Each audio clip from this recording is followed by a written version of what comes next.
ఏనుంగునెక్కి పెక్కేనుంగులిరుగడరా పురవీధులగ్రాలగలదే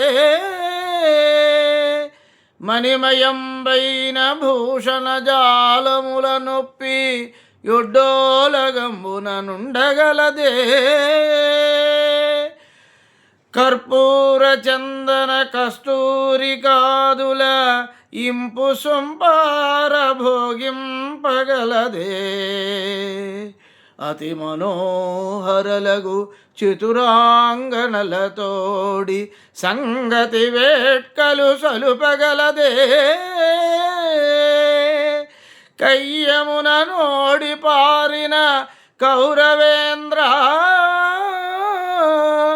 వినుము నా బుద్ధి మరలి ఈ తనువు విడిచి సుగతి పడయుము తొల్లింటి చూరగలదే జూదమిచ్చట నాడంగరాదు సుమ్ము జూదమిచ్చట నాడంగరాదు సుమ్ము. సుమ్ము అనేటటువంటి పదం ఎంత అద్భుతంగా ఇమిడిపోయిందో చూసారా.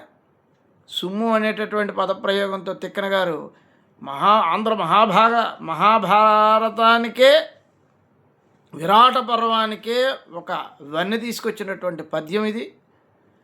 సందర్భం పాండవులు అరణ్యవాసం పూర్తయి అజ్ఞాతవాసంలో ఉన్నప్పుడు మరోమారు దుర్బుద్ధితోటి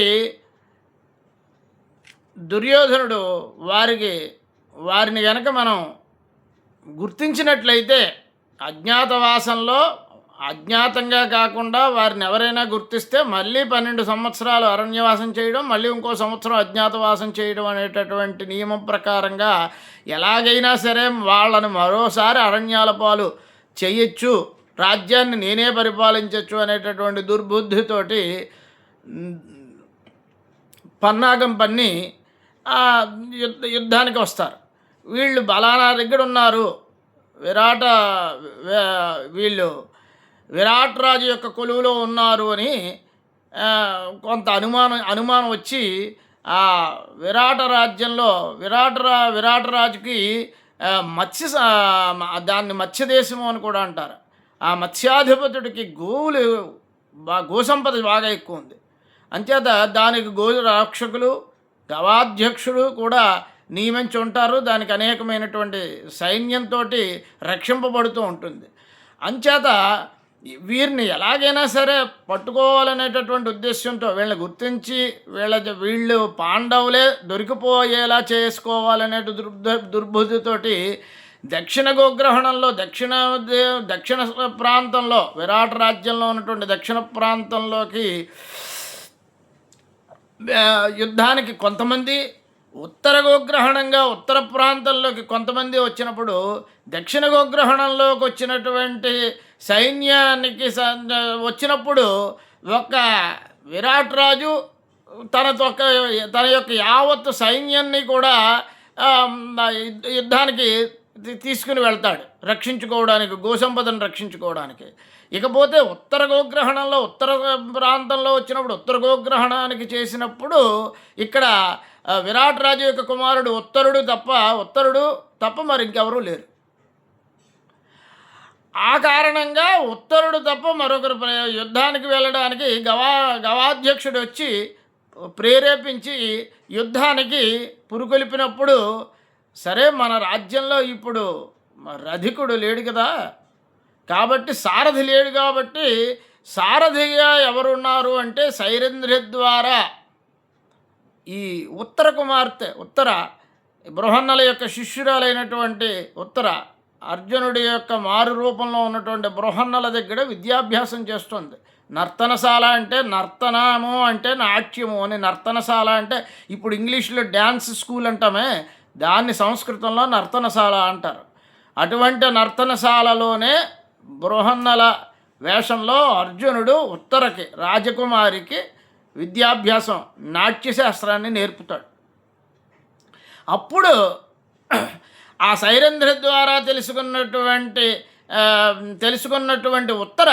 అర్జునుడి వద్దకు వచ్చి బృహన్నల మారువేషంలో ఉన్నటువంటి అర్జునుడి వద్దకు వచ్చి సారథిగా నా సోదరుడికి సారథిగా ఉండవలసినది అని అభ్యర్థించినప్పుడు ఆ శిష్యురాలి యొక్క అభ్యర్థనను మన్నించినటువంటి వాడే యుద్ధానికి బయలుదేరి వచ్చినప్పుడు ఆ మాటల సందర్భంలోనూ చేతల సందర్భంలోనూ కూడా మేము పాండవులము మీ రాజ్యంలో 1 సంవత్సరం అజ్ఞాతవాసం చేస్తున్నటువంటి వాళ్ళము, నేను స్వయాన అర్జునుణ్ణి అని, నీకేం భయం లేదు, నేనున్నాను, నీకు అంతగా యుద్ధం చేయడం రాకపోతే నువ్వే సారథిగా ఉండు, నేను రథికుడిగా ఉండి నేను యుద్ధం చేస్తాను అని శమీవృక్షం దగ్గరికి, జమ్మి చెట్టు దగ్గరికి తీసుకెళ్ళి, జమ్మి చెట్టు మీద ఉన్నటువంటి నా గాంధీవాన్ని పట్టుకురా, వీళ్ళతో యుద్ధం చేయాలంటే గాంధీవం ఉండవలసినటువంటిదే, మిగతా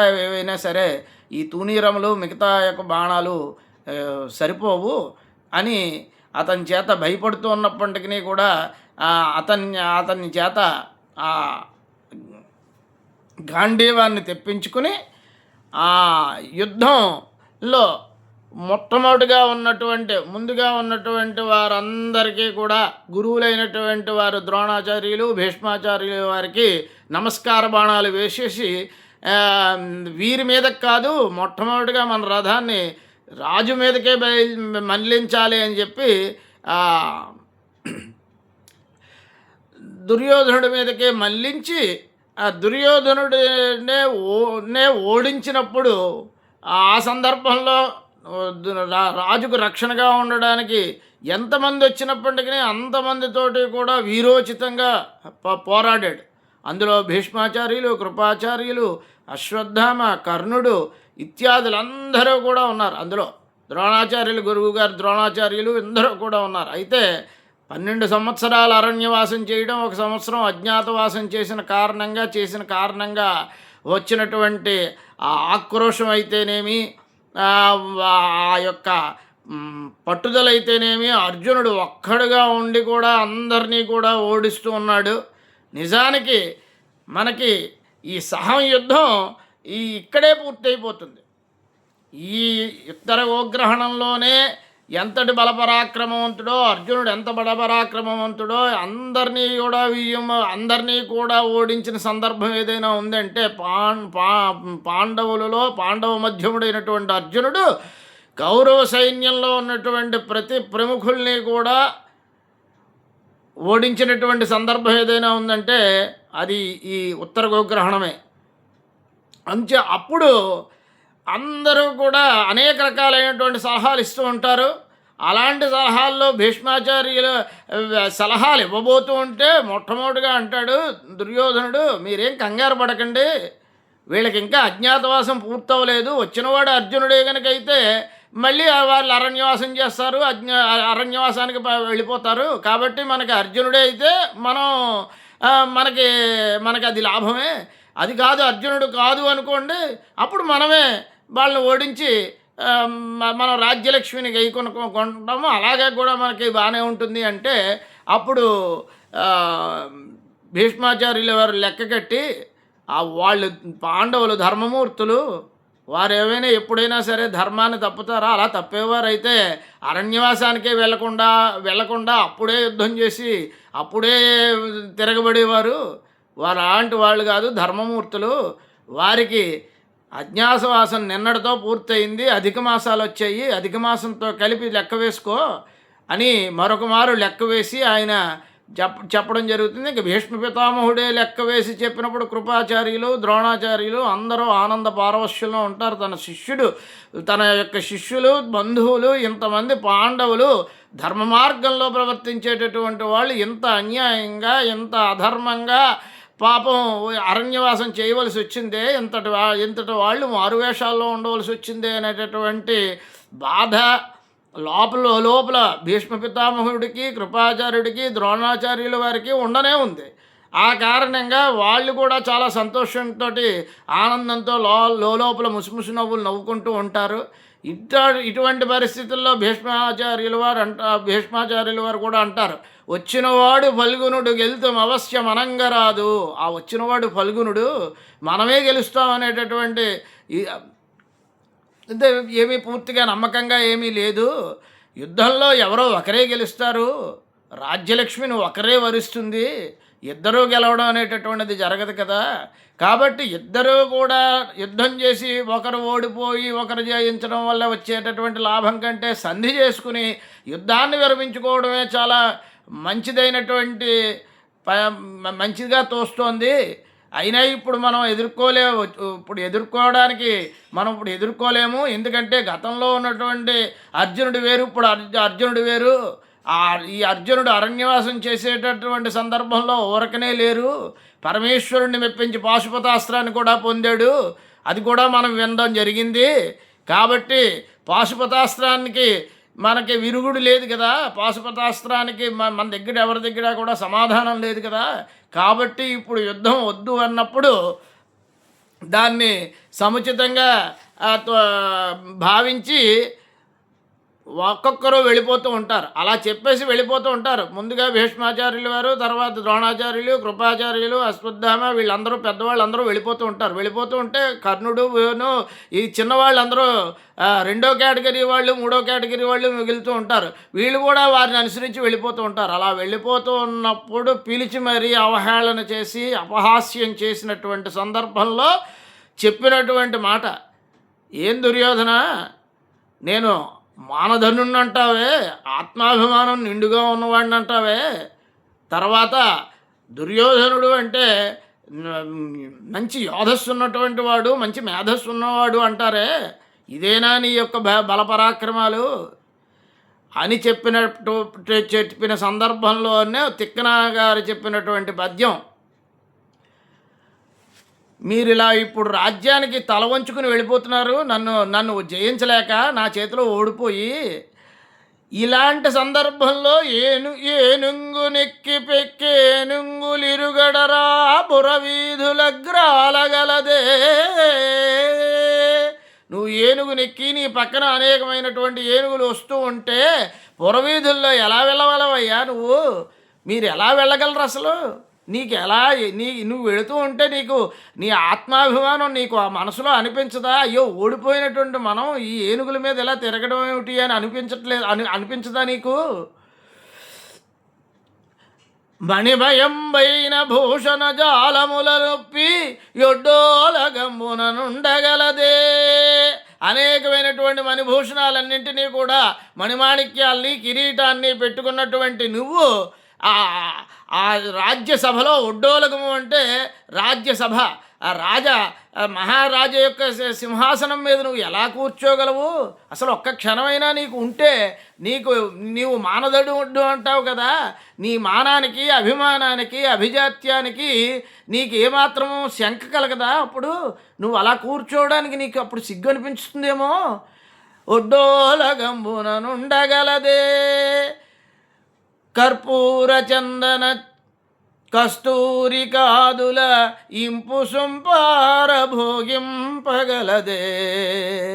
నువ్వు కర్పూరంతో, పచ్చకర్పూరము, కస్తూరి, కుంకుమాదులన్నింటితోటి, చందనాములతోటి చర్చించుకుని, ఆ చర్చనతోటి మర్దించుకుని, రాయించుకుని ఆ యొక్క శోభస్కరమైనటువంటి, ఆనందమైనటువంటి, సుఖమైనటువంటి జీవితాన్ని గడుపుతూ ఉన్నప్పుడు నీకు సిగ్గనిపించదా? అప్పుడు నువ్వు అలా చేయగలవా? కర్పూర చందన కస్తూరి కాదుల ఇంపు సుంపార భోగింపగలదే. మణిమయంబైన అతి మనోహరలగు చతురాంగనలతోడి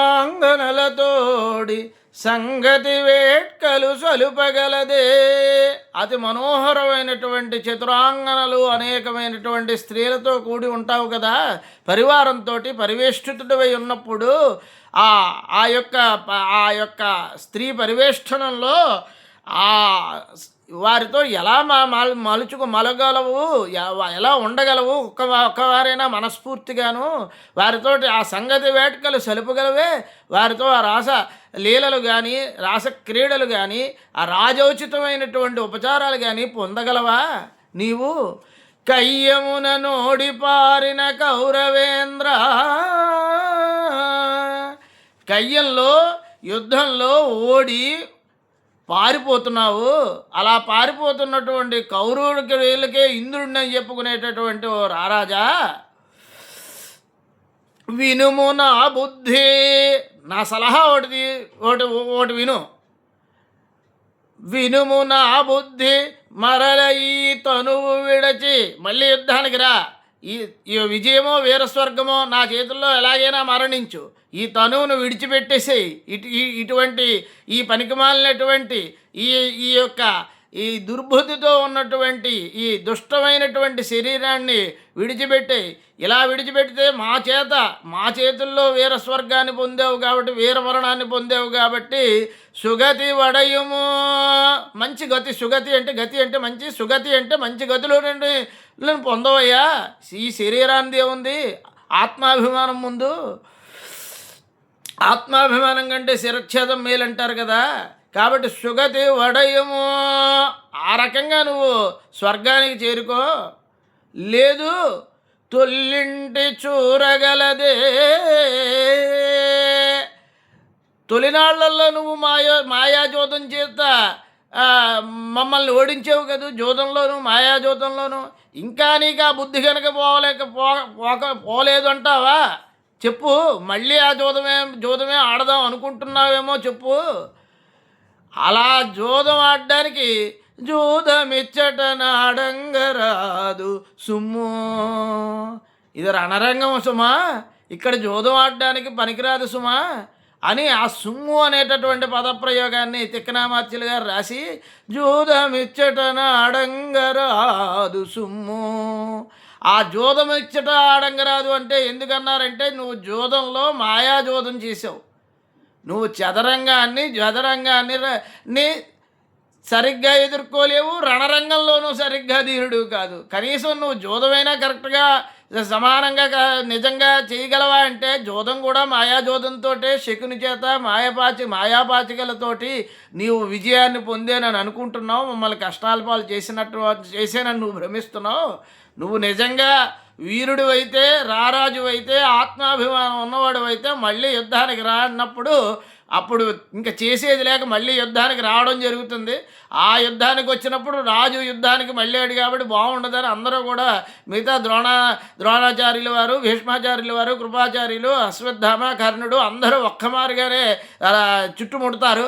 అప్పుడు ఇంక తప్పదు అని సుదర్శన చక్రాన్ని సమ్మోహనాస్త్రాన్ని ప్రయోగిస్తాడు. సమ్మోహనాస్త్రాన్ని ఎప్పుడైతే ప్రయోగించాడో, సమ్మోహనాస్త్రం యొక్క భీష్మ పితామహుల వారికి, ద్రోణాచార్యుల వారికి కూడా సమ్మోహనాస్త్రం వేస్తే ఆయనకు కూడా పనికి వస్తుంది. ఒక్క భీష్మ పితామహుల వారికి మాత్రం ఆయన మీద ప్రయోగింపబడదు. ఆ బాణం యొక్క ఆ సమ్మోహనాస్త్రం యొక్క ఆ ప్రభావం ఆయనకు ఉండదు. అంచేత ఆ సమ్మోహనాస్త్రం వేస్తే అందరూ వారంతట వారిగానే ప్రాణాలన్నీ విడిచిపెట్టేసి దేహాన్ని తాదాత్మ్యంతో ఆ ఉన్మత్తతతోటి మత్తులోకి జారుకుని అందరూ పడిపోతారు. అలా పడిపోయినప్పుడు ఉత్తర కోరుకుంటుంది. అక్కడ ఉన్నటువంటి మహారాజుల యొక్క ఆ డగ్గుత్తికలు ఉంటాయి కదా, ఆ టోపీలు, కుచ్చు టోపీలు, ఆ కుచ్చు టోపీలు యొక్క కుచ్చులు కోసి తీసుకొస్తే మా చిన్న బొమ్మలకి మేము ఆడుకుంటాము. చిన్న చిన్న బొమ్మల పెళ్ళిళ్ళు చేసుకున్నప్పుడు ఆ పట్టు వస్త్రాల కుచ్చి టోపీలతోటి మేము అలంకారం చేసి ఆడుకుంటాం అన్నప్పుడు అప్పుడు ఉత్తర కుమారుని పంపించి, భీష్మ పితామహుల వారి వద్దకు మాత్రం వెళ్ళకు, మిగతా వారి యొక్క టోపీలు కర్ణుడు వాళ్ళు ఉన్నాయంటే నల్లగా ఉంటాయి, మా గురువుగారు ద్రోణాచార్యుల వారు తెల్లగా ఉంటాయి అంతే అని చెప్పి ఆ టోపీలన్నింటినీ కూడా కోసుకుని వస్తూ ఉండేటట్టు కోసి వస్తాడు. ఇది ఈ యొక్క పద్యం యొక్క విశ్లేషణ. మరొక మారు పద్యం, ఏనుంగు నెక్కి పెక్కేనుంగులిరుగడరా పురవీధులగ్రాలగలదే, మణిమయంబైన భూషణ జాలముల నొప్పి యొడ్డోలగంబున నుండగలదే. కస్తూరి కర్పూర చందన కస్తూరి కాదుల ఇంపు సొంపార భోగింపగలదే.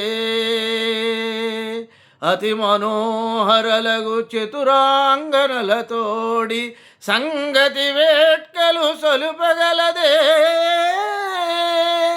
కయ్యమున నోడి పారిన కౌరవేంద్ర వినుమున బుద్ధి మరలి ఈతను విడచి సుగతి వడయుము తొల్లింటి చూరగలదే. జూదమిచ్చట నాడంగరాదు సుమ్ము, జూదమిచ్చట నాడంగరాదు సుమ్ము.